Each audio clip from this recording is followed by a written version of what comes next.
las armas de la oración, y a nuestro turno encender nuestro corazón con el recuerdo del fuego eterno para apagar con su fuego la llama dañosa de aquel otro fuego. 17. Si alguien, creyéndose libre de ataduras, se entristece en su corazón al verse privado de algún objeto, él está por completo en manos de la ilusión. 18. Cuando los jóvenes, después de haberse entregado a los deleites y vicios de la carne, quieren entrar en la religión, procuren ejercitarse con toda atención y vigilancia en estos trabajos, para que no venga a ser peor su fin que su comienzo. Confer Mt 12 y 45. Muchas veces el puerto, que suele ser la causa de la salud, lo es también de peligros. Esto lo saben muy bien aquellos que navegan por este mar espiritual, y es cosa miserable ver perderse los navíos en el puerto, cuando estuvieron salvos en medio de la mar. Tercer escalón. La verdadera peregrinación. 1.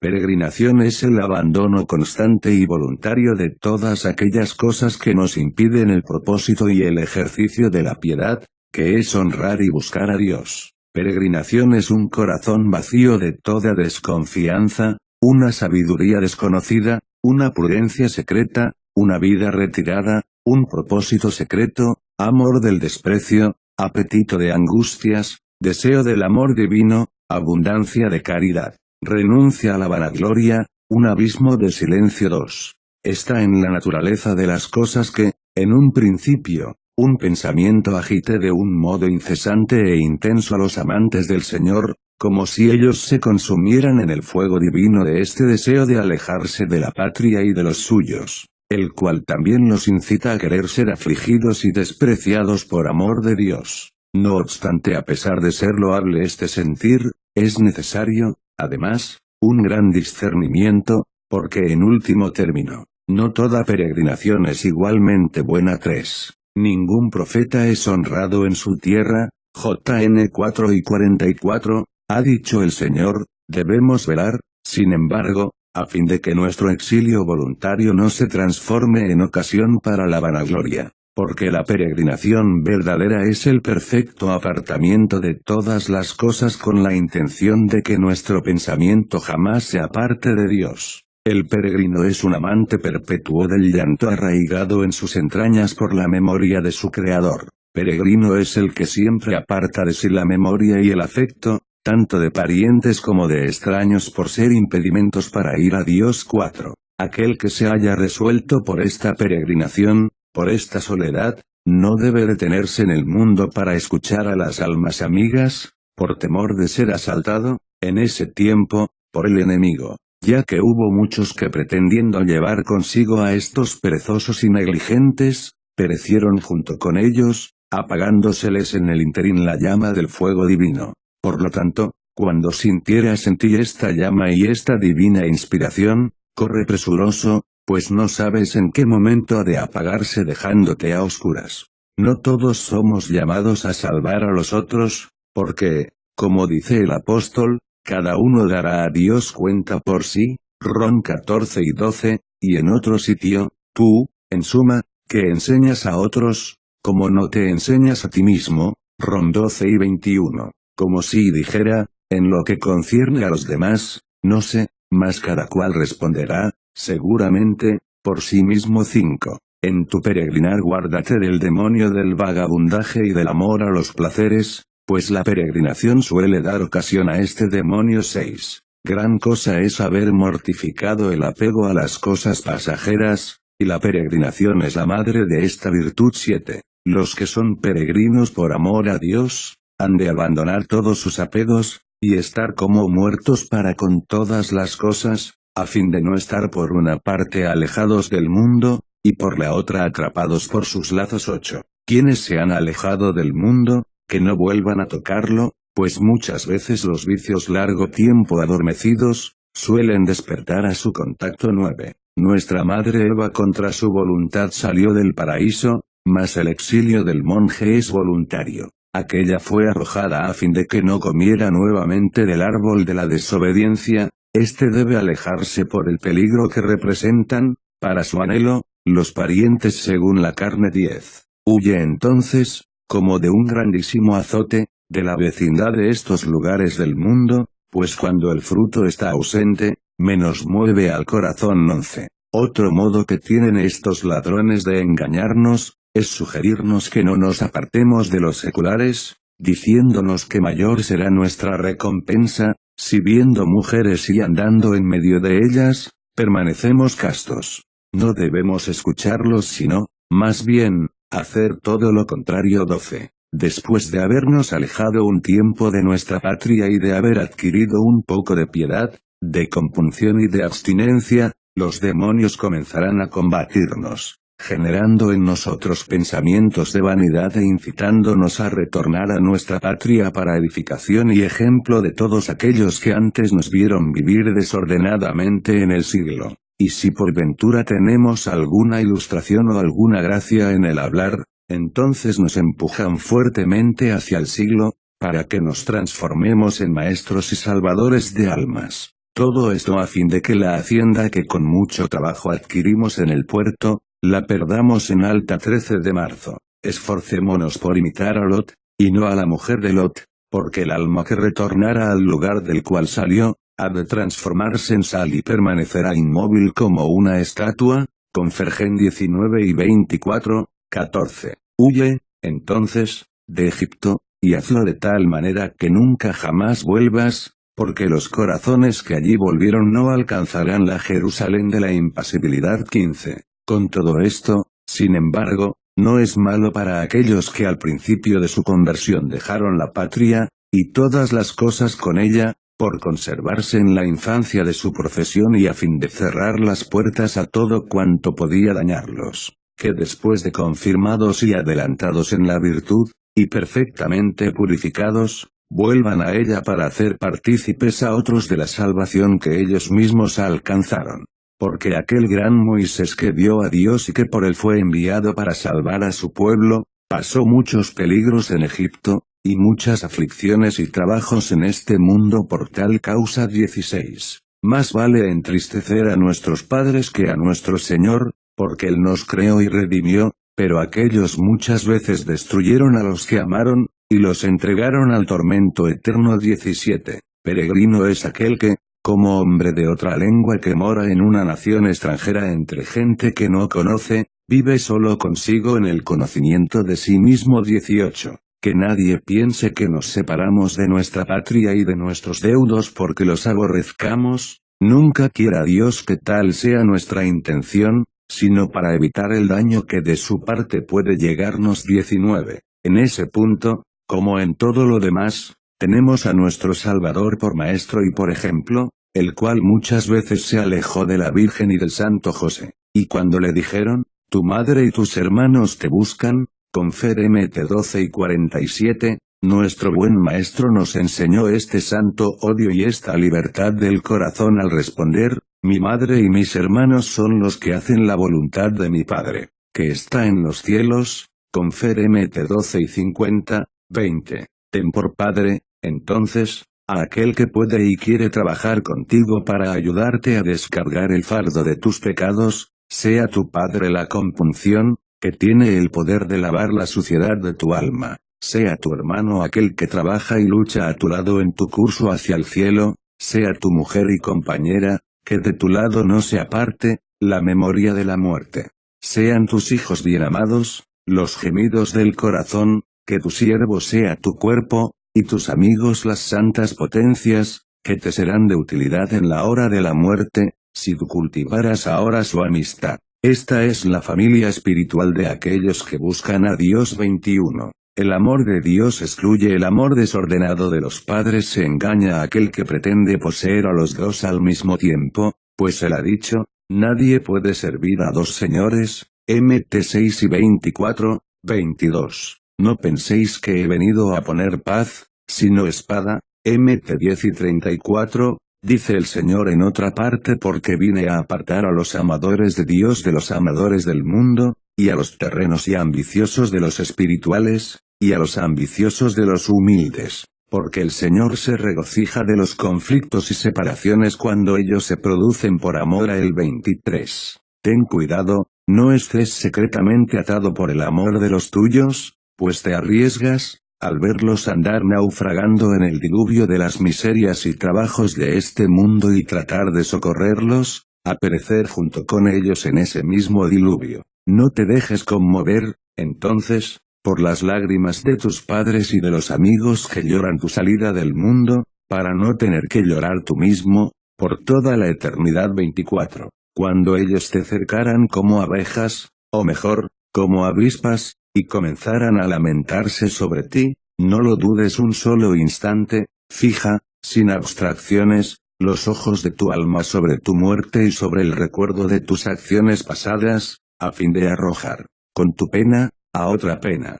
25. Los nuestros, que de hecho, no son los nuestros, nos prometen, muchas veces engañosamente, que todas las cosas se harán según nuestra voluntad y que no nos impedirán nuestros buenos propósitos. Mas ellos, de este modo, tratan de desviarnos de nuestro curso para lograr sus propios fines. 26. Cuando nos alejemos del mundo, busquemos nuestro sitio en los lugares más humildes, menos públicos y más apartados de las consolaciones del mundo. De otro modo podremos vernos envueltos por las pasiones. 27. Oculta la nobleza de tu origen si fueras noble, y en nada muestres la claridad y nobleza de tu linaje, a fin de no aparecer uno en tus palabras y otro en tus actos. 28. Entre todos los peregrinos ninguno hubo como aquel patriarca a quien le fue dicho, sal de tu tierra y de entre tus parientes, y de la casa de tu padre. Gen 12, 1, siendo por esta vía llamado a marchar entre gente bárbara y de lengua desconocida. 29. El Señor, algunas veces, ha tornado ilustres a ciertos hombres que a ejemplo de aquel gran patriarca eligieron el exilio. Mas, si bien esta gloria viene de Dios, es bueno que ella sea preservada con el escudo de la humildad. 30. Cuando los demonios, o los hombres, nos alaban por nuestro exilio o por alguna virtud, debemos recurrir con gran atención al recuerdo de aquel Señor que peregrinó del cielo hasta la tierra por nosotros, y hallaremos que, ni aun viviendo todos los siglos, podríamos nosotros imitar la pureza de su exilio. 31. Peligrosas son todas las ataduras, tanto las que nos unen a uno de los nuestros como las que nos ligan a un extraño, ellas pueden arrastrarnos insensiblemente hacia las cosas del mundo y amortiguar en nosotros el fuego de la compunción. 32. Porque así como es imposible mirar con un ojo el cielo y con el otro la tierra, es igualmente imposible, estando en el cuerpo y con el ánimo aficionado al mundo, tener una afición pura por las cosas del cielo. 33. Con gran trabajo y fatiga se alcanza la virtud y se establecen los buenos hábitos. Mas puede ocurrir que aquello que solo se consiguió tras mucho trabajo y en mucho tiempo, se pierda en un instante, pues las malas compañías corrompen los buenos hábitos. Confer 1 Cor 15 y 33, y estas compañías son a la vez mundanas e inmundas. 34. Aquel que después de haber renunciado al mundo quiere vivir y relacionarse con los hombres que viven según el mundo, o vivir cerca de ellos, ha de caer, ciertamente, en los mismos peligros que ellos y ha de ensuciar su corazón con sus mismos pensamientos. Y si así no se ensuciara, al juzgar y condenar a los que así se ensucian, se ensuciará él mismo. De los sueños con que suelen ser tentados los principiantes. 35. Me es imposible negar que mi espíritu posee apenas un conocimiento imperfecto y que está lleno de ignorancia, pues, así como el paladar juzga la calidad de los alimentos, el oído juzga la verdad de las sentencias, y así como el sol revela la debilidad de los ojos, así también las palabras muestran la ignorancia del alma. Mas la ley del amor nos obliga a tratar cosas que exceden nuestras facultades. Yo creo de utilidad, sin pretender imponerlo, agregar a este capítulo algo sobre los sueños, para que no ignoremos del todo esta astucia de nuestros adversarios. Para ello conviene saber, en primer lugar, qué cosa es el sueño. 36. El sueño es un movimiento del espíritu mientras el cuerpo está inmóvil. 37. La fantasía es una ilusión de los ojos interiores, que hace aparecer como real aquello que no lo es en un alma adormecida. La fantasía es una alienación del alma que tiene lugar en un cuerpo despierto. La fantasía es una visión que no se fundamenta en la realidad. 38. La causa por la cual me pareció apropiado hablar sobre los sueños en este lugar, es manifiesta. Cuando nosotros, por amor de Dios, abandonamos nuestras casas y parientes, y nos alejamos de ellos y nos entregamos a la peregrinación, comienzan los demonios a perturbarnos entre sueños, representándonos a nuestros padres y a nuestros parientes afligidos, tristes o muertos por causa nuestra, y pasando necesidades o en su lecho de muerte. Mas el que a sueños como estos da crédito, se asemeja al que corre tras su sombra para darle alcance. 39. Los demonios de la vanagloria profetizan en nuestro sueño. Siendo muy ingeniosos, ellos conjeturan sobre algunas cosas por venir y nos las anuncian. Cuando estas cosas suceden, nos sentimos maravillados y nos elevamos a nosotros mismos a la categoría de poseedores de la presciencia, y con esto nos ensoberbecemos. 40. Y muchas veces sucede, por secreto juicio de Dios, que el demonio resulte veraz para con aquellos que creen en él, del mismo modo que resulta mentiroso para con los que no le hacen caso. Siendo un espíritu, él ve todas las cosas que suceden en el aire que nos rodea, y cuando adivina que alguno ha de morirse lo comunica en sueños a alguno de los que creen en él, y así lo engaña. 41. Pero ninguna cosa futura la saben de ciencia cierta, sino por conjetura, y por esta vía hasta los médicos pueden predecir la muerte de un enfermo. 42. Muchas veces ocurre que los demonios toman la figura de un ángel de luz, o la de un mártir, y así se nos presentan en sueños, despertando nosotros llenos de alegría y soberbia. Esto último debe ser tomado como una de las señales de su engaño. 43. Porque los ángeles buenos nos hacen ver la representación de los suplicios,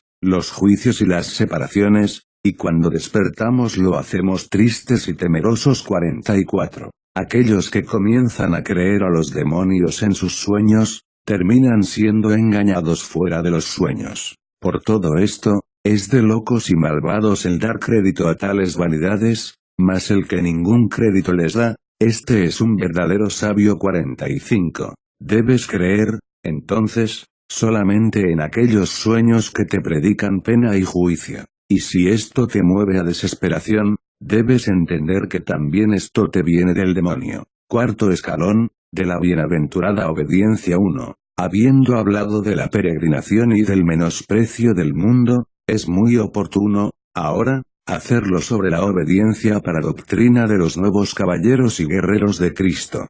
Porque así como la flor precede al fruto, así también el exilio voluntario, sea del cuerpo, sea de la voluntad, precede a la obediencia. Con estas dos virtudes, como con dos alas doradas, se eleva en rápido vuelo hacia el cielo el alma santa, a la cual se refería el profeta lleno del Espíritu Santo cuando dijo, «Quien me diera alas como de paloma, yo volaría y descansaría». Confer. 54, 7. Es decir, yo volaría por la acción y descansaría por la contemplación y la humildad. 2. Hemos de describir a continuación, en nuestro discurso, el hábito y las armas de estos poderosos guerreros. Ellos portan por escudo su fe en Dios y su lealtad para con el Maestro que los ejercita. Con este escudo rechazan todo pensamiento de infidelidad o desconfianza. Ellos empuñan continuamente la espada del Espíritu para cortar con ella todas sus voluntades personales. Revestidos con la coraza y hierro de la paciencia y la dulzura, ellos son invulnerables frente a todos los insultos, todas las injurias y todas las palabras hirientes. Y por yelmo llevan ellos la oración espiritual, en la cual protegen la cabeza de su alma. Además de esto, no están juntos, sino que uno de ellos avanza hacia servicio mientras el otro permanece inmóvil apoyado en jalón. Tales son los hábitos y tales son las armas de los verdaderos obedientes. Veamos ahora qué cosa es la obediencia. 3. La obediencia es un perfecto renunciamiento a la propia alma que se expresa claramente por medio del cuerpo. Pero también es obediencia la perfecta negación del cuerpo, practicada con fervor y voluntad. Porque en él de perfecta obediencia tanto concurren el alma como el cuerdo, y todo debe ser negado cuando la obediencia lo demanda. Obediencia es obra sin examen previo, muerte voluntaria, vida sin curiosidad, puerto seguro, excusa delante de Dios, menosprecio del temor a la muerte, navegación sin miedo, camino que durmiendo se pasa. Obediencia es sepulcro de la propia voluntad y resurrección de la humildad. Aquel que en verdad es obediente, en nada resiste, en nada discute lo que le mandan, porque el que está muerto no discierne ni emite juicio sobre lo que es bueno o parece malo. Aquel que santamente mortificara su alma de este modo, dará razón de sí a Dios. Obediencia es renuncia al propio discernimiento por plenitud de discernimiento. 4. En sus comienzos, esta ejercitación de mortificar tanto los miembros del cuerpo como las voluntades del alma, es un trabajo penoso. A mitad de camino, a veces es penoso y a veces descansado, mas al final del camino hay perfecta paz y tranquilidad, y mortificación de toda perturbación desordenada y de todo trabajo. Este bienaventurado muerto en vida, entonces, sufre solamente cuando ve que ha hecho alguna vez su propia voluntad, pues teme cargar con ese fardo. 5. Vosotros, que habéis osado despojaros de vosotros mismos a fin de entrar en el estado de confesión espiritual, vosotros, que deseáis poner el yugo de Cristo sobre vuestros cuellos, vosotros, que os esforzáis por depositar vuestro propio fardo sobre las espaldas de otro, vosotros, que deseáis inscribir vuestro nombre en el libro de los siervos para recibir en cambio la perpetua libertad.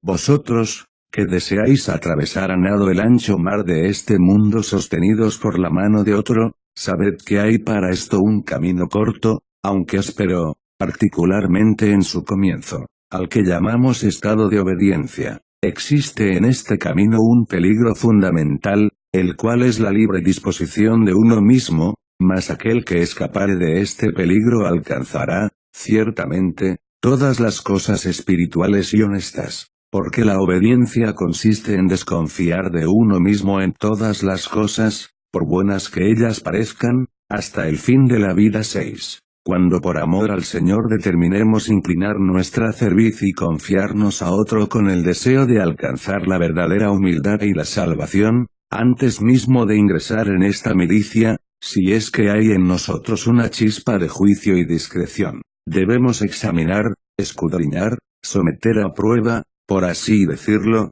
al pastor que tomamos, para que no nos suceda, al tomar marinero por piloto, enfermo por médico, vicioso por virtuoso, que en lugar de arribar a un puerto seguro, naufraguemos en alta mar. Mas, después de haber entrado nosotros en este estado de piedad y de obediencia, ya no nos será lícito juzgar a nuestro buen maestro en ninguna cosa, aun cuando encontremos en él, hombre como nosotros al fin, algunos defectos. Si así no lo hiciéramos, poco nos podrá aprovechar la obediencia. 7. Es absolutamente necesario que todos aquellos que desean tener una confianza inquebrantable en sus superiores, guarden en su corazón un recuerdo constante e indeleble de sus buenas acciones. De este modo, cuando los demonios pretendan sembrar en ellos la desconfianza, podrán tapar sus bocas con estos recuerdos que conservan en su memoria, y cuanto más viva estuviera esta fe en el corazón,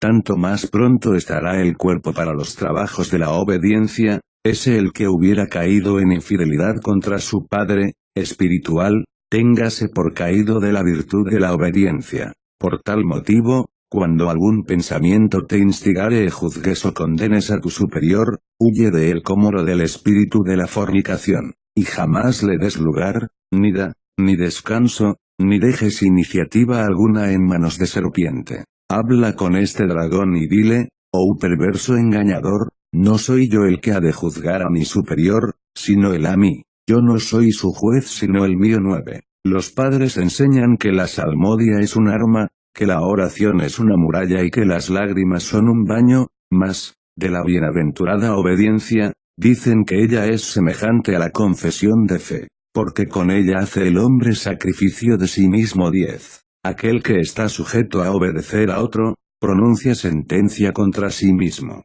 Aquel que por amor de Dios obedece perfectamente, aun creyendo que no obedece de ese modo, con esto se sustrae al juicio divino y lo carga sobre su superior, pero si en algunas cosas hiciese su propia voluntad, aun creyendo que obra por obediencia, entonces él cargará con su propio fardo. El prelado hará muy bien en reprender al que así procede, mas si callara, yo no sabría qué decir. 11. Aquellos que con simplicidad obedecen en el Señor, recorren felizmente su camino sin dar ocasión a que los demonios exciten su espíritu crítico. 12. Por sobre todas las cosas, confesemos nuestras faltas solo a nuestro excelente juez, y si él así lo dispusiera, hagámoslo en público, porque las llagas, sacadas a luz y expuestas públicamente, se curarán en lugar de corromperse. De los memorables hechos acaecidos en un monasterio. Historia de un ladrón penitente. 13. Cierta vez, en un monasterio, vi al muy buen juez y pastor que lo gobernaba, pronunciar un terrible juicio. Estando yo allí, en efecto, acudió un ladrón con el fin de tomar los hábitos, al cual el buen pastor y sapientísimo médico mandó que lo dejasen estar en toda quietud y reposo por espacio de 7 días para que durante ese tiempo observase el señero de vida que se practicaba en el lugar. Pasado ese tiempo llamóle el pastor, y a solas le preguntó si le parecía bien morar en aquella compañía, y como el otro respondió, con toda sinceridad, en forma afirmativa, tornó a preguntarle qué males había cometido en el mundo. Y como el aspirante prontamente los confesó todos, para mejor probarle le dijo el padre, quiero que todas esas culpas las confieses en presencia de todos los religiosos. El otro, como verdadero penitente y como hombre que aborrecía de corazón todas sus maldades, dejando de lado toda vergüenza humana y toda confusión, respondió, sin dudarlo, que así lo haría, y si así lo pides, aún en medio de la plaza de Alejandría las diría a voces. Reunidos, pues, todos los religiosos, cuyo número era de 230, en la iglesia, en un día domingo, una vez leído el Evangelio y acabados los divinos misterios, mandó el padre que trajesen a aquel reo que en nada resistía. Trajéronlo entonces algunos religiosos, atadas las manos a su espalda, vestido con un áspero cilicio y cubierta la cabeza con ceniza. Al contemplarlo con este aspecto tan doloroso todos quedaron espantados, prorrumpiendo en lágrimas y gemidos porque ninguno de ellos entendía lo que estaba sucediendo. En cuanto al reo, apenas que hubo llegado a las puertas de la iglesia, aquel sagrado padre y clementísimo juez le ordenó con voz terrible que se detuviera, porque no eres, le dijo, merecedor ni siquiera de llegar hasta el umbral de esa puerta. El otro entonces, herido por el golpe de ese grito, que con toda sabiduría aquel verdadero médico había dado y que después con juramentos nos afirmó que le pareció como un trueno, se desplomó temblando de pavor. Y estando él así, cubriendo la tierra con sus lágrimas, aquel maravilloso médico que ordenaba todo esto para su salud y para dar un ejemplo de verdadera humildad, le mandó decir en público todos los pecados que había cometido. Él lo confesó todo gran humildad para gran espanto de todos los presentes, dejar de enumerar todo tipo de homicidios, hechicerías, hurtos y otras cosas que no es lícito decir ni escribir, y después de haberse así confesado, mandóle el padre se tonsurara para ser recibido en el número de los hermanos 14. Maravillado yo ante la sabiduría de este santo padre, le pregunté más tarde y en secreto, ¿por qué causa has hecho tú una demostración tan extraordinaria? A lo que este verdadero médico me respondió, hice esto por 2 causas, la primera, intentando librar a ese penitente, por una confusión presente, de la confusión eterna. Y así fue, efectivamente, ya que no se levantó del suelo, oh Padre Juan, hasta no haber recibido totalmente el perdón por sus pecados. Y en esto deseo que no tengas escrúpulos ni dudas. Uno de los religiosos que estuvo presente me afirmó después que había visto allí a un hombre de gran estatura, el cual tenía un papel escrito en una mano y una pluma en la otra, y cuando el penitente postrado en tierra confesaba un pecado, este hombre lo borraba con la pluma, y esto es justo, porque está escrito, te confesé mi pecado y no oculté mi iniquidad. Digo, confesaré a Yahvé mi pecado y tú perdonaste la culpa de mi pecado. Sal 32, 5. En segundo lugar hice esto porque tengo aquí algunos religiosos que no han confesado enteramente sus pecados, los cuales, con este ejemplo, se sentirán movidos a hacerlo, pues sin esta confesión nadie puede alcanzar el perdón. Otras muestras de virtud 15. Muchas otras cosas, admirables y dignas de memoria, pude ver en aquel monasterio y en su ilustre pastor, de las cuales intentaré transmitir algunas, porque permanecí allí no poco tiempo, observando atentamente su modo de vivir y maravillándome grandemente al ver cómo aquellos ángeles de la tierra imitaban a los del cielo. 16. En primer lugar estaban todos ellos unidos por un estrecho vínculo de caridad y, lo que es verdaderamente hermoso, amándose tanto como se amaban, no había entre ellos ni atrevimientos ni excesiva familiaridad, ni palabrería inútil. Así trabajaban los hermanos, poniendo gran cuidado en no escandalizarse los unos a los otros y en no darse ocasión para el mal. Y si acontecía que uno de ellos tenía un rencor contra otro, el buen pastor lo desterraba a otro monasterio apartado, y si alguno maldecía a otro hermano, el santo juez lo arrojaba fuera de la compañía diciendo, no hay razón para soportar en el monasterio, además de los demonios invisibles, a uno visible. 17. Yo vi entre aquellos santos cosas verdaderamente útiles y admirables, pues se trataba de una comunidad de muchos que eran como uno solo en el amor de Cristo, todos muy ejercitados tanto en las obras de la vida activa como en las de la vida contemplativa, los cuales de tal manera se despertaban y se aguijoneaban para las cosas de Dios que casi no necesitaban de las amonestaciones de su Padre espiritual, pues ellos, en efecto, habían concertado ciertas reglas, ciertas prácticas santas y divinas. Así, si en ausencia del superior alguno utilizaba un lenguaje ofensivo, o comenzaba a murmurar, o simplemente se entregaba a un palabrerío inútil, otro hermano le hacía secretamente una señal para que mirase por sí y moderase sus palabras, y si por ventura el amonestado no cambiaba su actitud, entonces el otro se prosternaba ante él y luego se alejaba. Cuando estos hermanos se reunían para conversar, solo lo hacían sobre la muerte y sobre el juicio venidero. 18. Y no puedo pasar por alto la singular práctica del cocinero de aquel monasterio, el cual, a pesar de estar continuamente ocupado, no solo observaba siempre un perfecto recogimiento, sino que además había alcanzado la gracia de las lágrimas.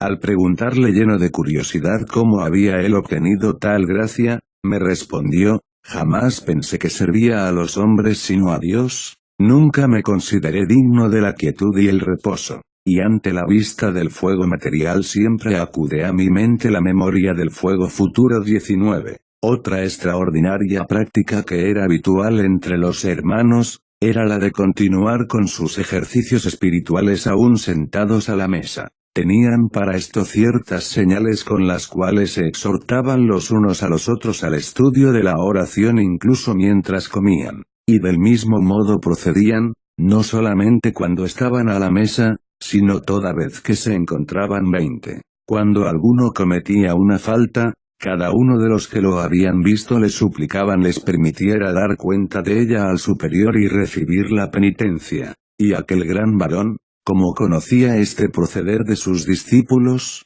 les imponía las más blandas correcciones, sabiendo que el culpado era inocente, no quería, sin embargo, averiguar cuál era el verdadero culpable. 21. ¿Podía existir entre los hermanos la más leve sospecha de habladuría o murmuración? Si acontecía que una querella se suscitaba entre dos de ellos, aquel que casualmente pasara por allí debía tenderse a sus pies hasta ver que se calmaran. Mas si este último sentía que en los otros restaba algún rencor, entonces debía acudir al superior, quien trataría de reconciliarlos de modo que el sol no se pusiese sobre su ira. Si de todos modos ellos permanecían enojados, se les privaba de alimentos hasta que se perdonaran mutuamente. Y si aún así no se reconciliaban, entonces eran expulsados del monasterio. 22. No en vano, por cierto, se aplicaba tal rigor, ya que él producía abundantes frutos. Había muchos, en efecto, entre aquellos bienaventurados, que eran señalados como muy admirables en la vida activa y en la contemplación, en la discreción y en la humildad. Era un espectáculo realmente magnífico, y digno de los ángeles, poder ver a esos hombres venerables y de una santa majestad que, corriendo como niños ante el llamado de la obediencia, encontraban la gloria en este estado de humildad. 23. Vi algunos de estos que hacía 50 años que militaban bajo la obediencia, los cuales, como yo les preguntase qué consolación, o qué fruto habían alcanzado a través de un trabajo tan rudo, unos me respondían que por este medio habían llegado al abismo de la humildad, la que les había permitido rechazar todos los ataques del enemigo, y otros dijeron que por este camino habían perdido toda sensibilidad y toda pena frente a las injurias y los ultrajes. 24. Vi entre aquellos hombres dignos de eterna memoria, a viejos de blancos cabellos, de rostros angelicales, que habían llegado, por la acción de Dios y la generosidad de su voluntad, a una profunda inocencia y a una gran simplicidad, mas no una simplicidad irracional y carente de sabiduría como la de los ancianos que viven en el mundo, a los que solemos llamar tontos. Por lo contrario, sin que en sus palabras y modales hubiera nada de fingido, de exagerado, de falsificado, ellos se mostraban exteriormente suaves, mansos, agradables y alegres, mientras que interiormente se hallaban, como niños inocentes, postrados a los pies de Dios y de sus superiores con los ojos de su espíritu ferozmente clavados sobre los demonios y las pasiones. 25. Todo el tiempo de mi vida no sería suficiente para describir las virtudes y la vida totalmente celestial de aquellos bienaventurados, por tal motivo, a fin de impulsaros a su imitación, antes que con la bajeza de mis palabras, he optado por adornar esta doctrina con los ejemplos de sus trabajos y sus virtudes. Con todo, primeramente os ruego no penséis que en este proceso pueda yo decir alguna cosa fingida, o que no sea verdadera, pues está claro que donde hay falsedad no puede haber utilidad. Historia de Isidoro. 26. Un religioso llamado Isidoro, que anteriormente revistiera la dignidad del arconte en la ciudad de Alejandría, había renunciado al mundo en este monasterio hacía ya algunos años. Aquel maravilloso pastor, al recibirlo, conjeturando por su aspecto y por otros detalles que se trataba de un hombre áspero, intratable, soberbio y henchido de vanidad, determinó en su sabiduría vencer con su ingenio humano la astucia de los demonios. Le dijo entonces: Isidoro, si verdaderamente has decidido tomar sobre ti el yugo de Cristo, quiero, ante todo, que te ejercites en los trabajos de la obediencia. A lo cual respondió Isidoro: así como el hierro está sujeto a las manos del herrero, así yo, Padre Santísimo, me sujetaré a todo lo que mandes.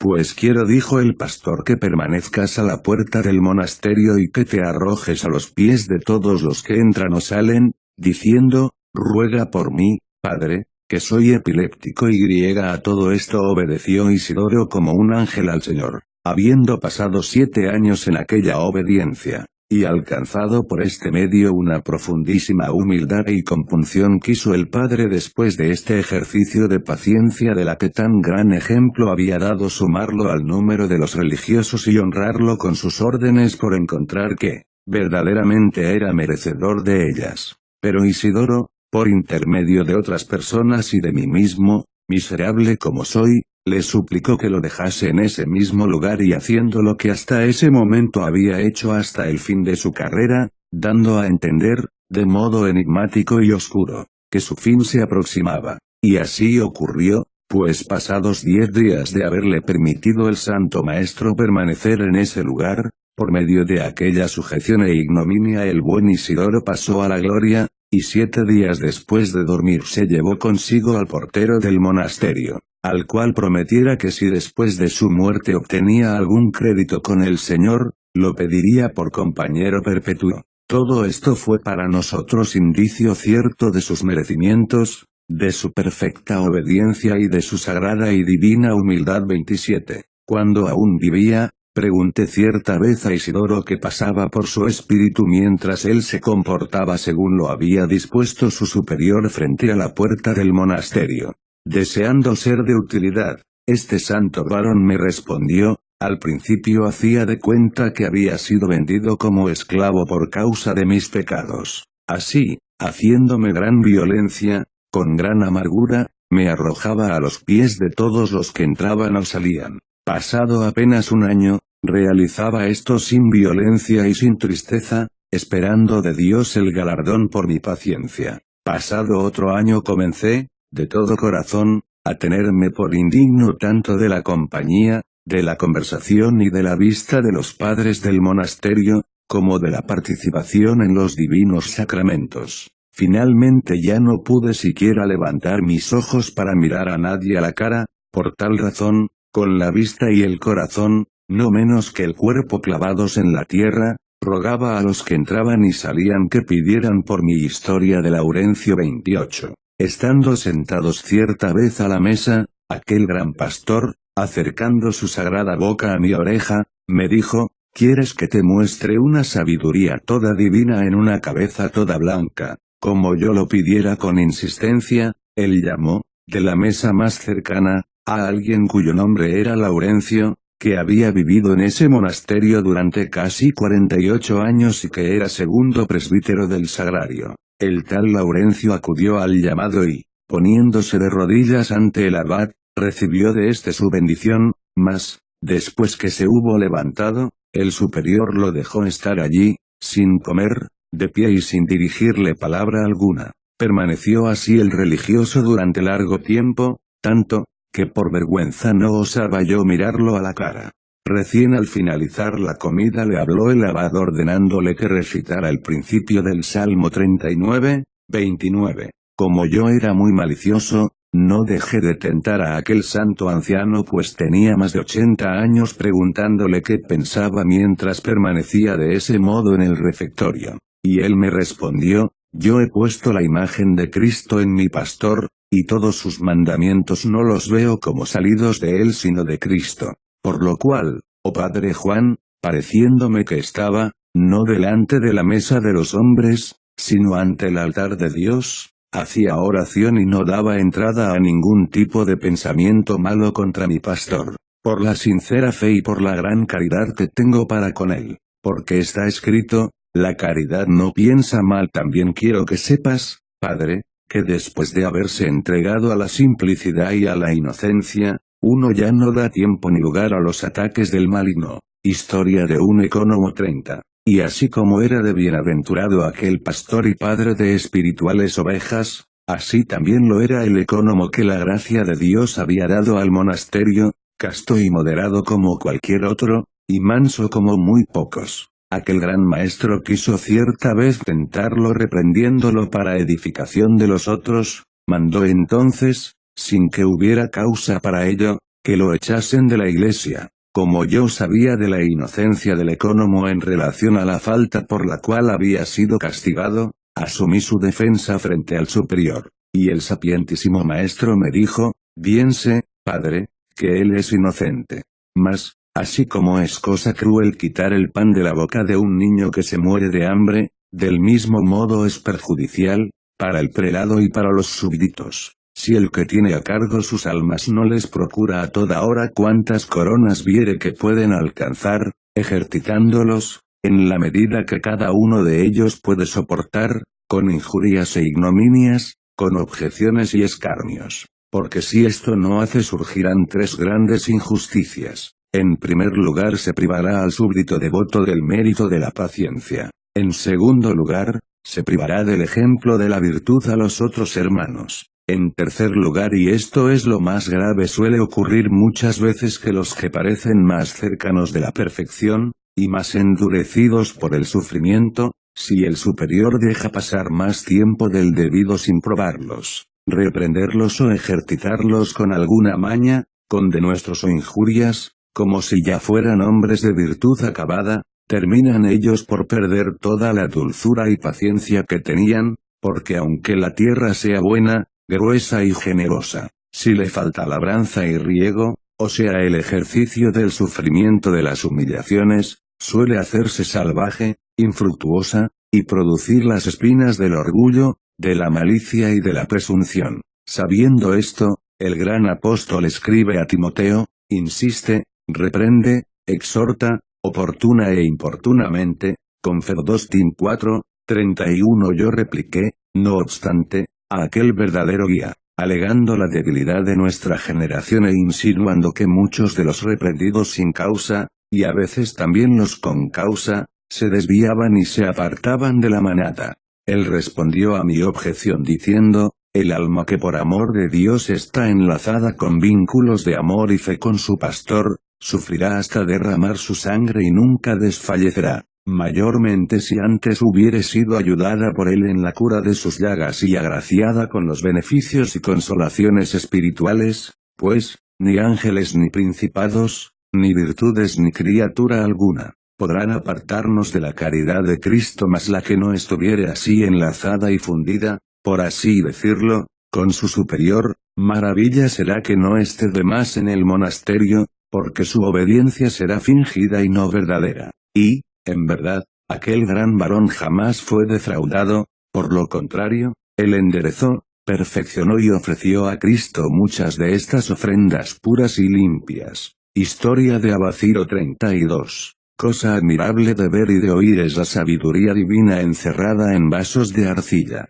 Estando en aquel monasterio, en efecto, no dejaba yo de maravillarme al ver la fe y la paciencia de los jóvenes hermanos, y la constancia invencible que les hacía soportar castigos, injurias e ignominias, no solo de manos del abad, sino también de parte de otros que eran menores que él. Esto, y para mi edificación, me decidí a interrogar a uno de aquellos religiosos, cuyo nombre era Abaciro, el cual hacía 15 años que estaba en el monasterio y al que veía yo continuamente injuriado por casi todos y, a veces, hasta ser echado de la mesa por los ministros, por ser este hermano algo incontinente de la lengua. Le pregunté, pues, ¿qué es esto, hermano Abaciro, que te veo cada día ser injuriado, echado de la mesa y algunas veces acostarte sin cenar?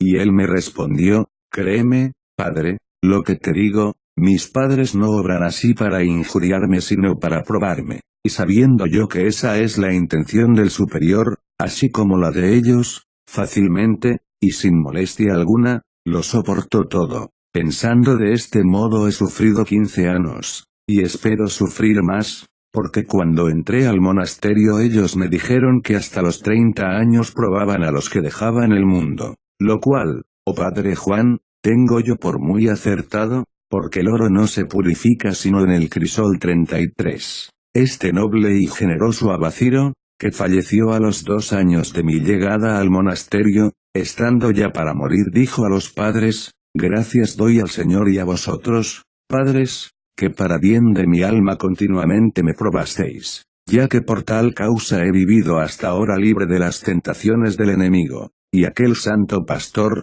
con toda justicia, mandó sepultarlo como a un confesor de Cristo, junto con los santos que allí estaban sepultados. Historia de Macedonio 34. Sería del todo injusto para con aquellos que son celosos amantes de la verdad, si yo dejara en la tumba del silencio la virtud y las batallas de un religioso llamado Macedonio, el cual era primer diácono del monasterio. Cierta vez, a 2 días de la fiesta de la Epifanía, este religioso varón, rogó al abad le diera licencia para ir a Alejandría a fin de atender determinados asuntos personales, prometiendo regresar con la antelación que requería la preparación de la fiesta. Pero el demonio, enemigo de todo bien, enredó el asunto de tal manera que Macedonio no pudo retornar a tiempo.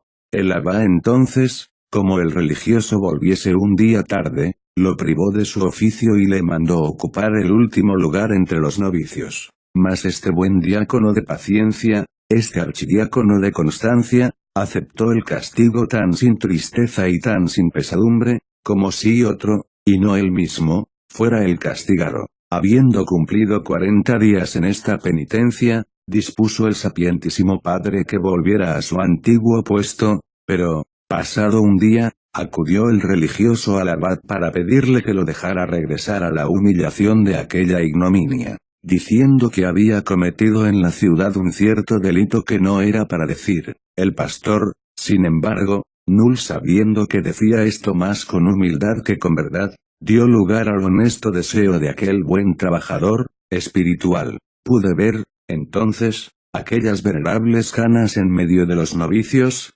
pidiendo sinceramente a todos que rogasen por él a Dios, diciendo: he caído en la fornicación de la desobediencia, pero a mí, pobre e indigno como soy, este gran macedonio me confió más tarde por qué causa había él abrazado con tantas ganas este estado de humildad y penitencia. Jamás me había sentido tan libre de todo género de tentaciones, y tan lleno de la dulzura de la luz divina, como en aquellos días. Historia del ecónomo del monasterio 35. No caer es propio de los ángeles, de los hombres lo propio es caer y levantarse después, pero lo más conveniente, en cuanto a los demonios, es que jamás se levanten después de haber caído. El hermano que estaba a cargo del economato del monasterio me confió una vez: cuando yo era joven tenía a mi cargo algunos animales, caí en una falta muy funesta para mi alma. Sin embargo, como no tenía por hábito guardar nada oculto en la cueva de mi corazón, tomando a la serpiente por la cola, que es el fin de la obra, se la mostré al médico. Este, mirándome sonriente, me palmeó levemente en la cara y me dijo: anda, hijo, y cumple con tus obligaciones como lo hacías antes, sin temor alguno. Yo me sentí entonces fortificado en mi fe, y a los pocos días, recobraba la salud perdida. Marchaba por mi camino lleno de alegría, lo cual he dicho a fin de mostrar claramente la fortaleza que sigue al hecho de revelar las llagas a nuestro Padre Espiritual. 36. Entre los diferentes órdenes de criaturas, como algunos dicen, existen muchos grados y diferencias. Así también,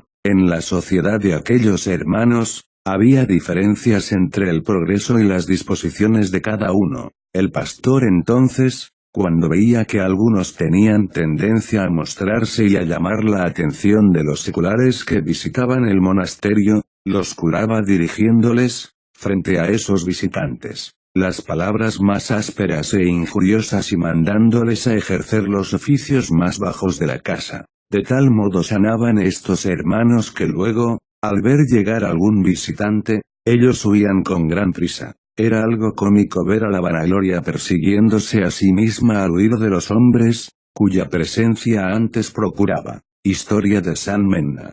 37. No quiso el Señor que me alejase de aquel lugar privado de las oraciones de un bienaventurado padre, un hombre santo y admirable llamado Menna, que ocupaba el segundo rango después del abad en la dirección de ese monasterio, en el cual había pasado 50 años cumpliendo todos los diferentes servicios. Menna falleció una semana antes de mi partida, 3 días después de su muerte, mientras se celebraba el oficio por el descanso del bienaventurado. El sitio en que éste se encontraba se llenó de un perfume de maravillosa suavidad. Quiso entonces aquel gran pastor permitirnos descubrir el cuerpo del difunto. Hecho esto, todos pudimos ver que de las preciosísimas plantas de sus pies, como de 2 fuentes, brotaba un aromático ungüento. En ese momento, volviéndose hacia nosotros, el padre del monasterio dijo: ¿veis, hermanos, cómo los sudores de sus cansancios y trabajos fueron recibidos por Dios? ¿Cuál ungüento preciosísimo! 38.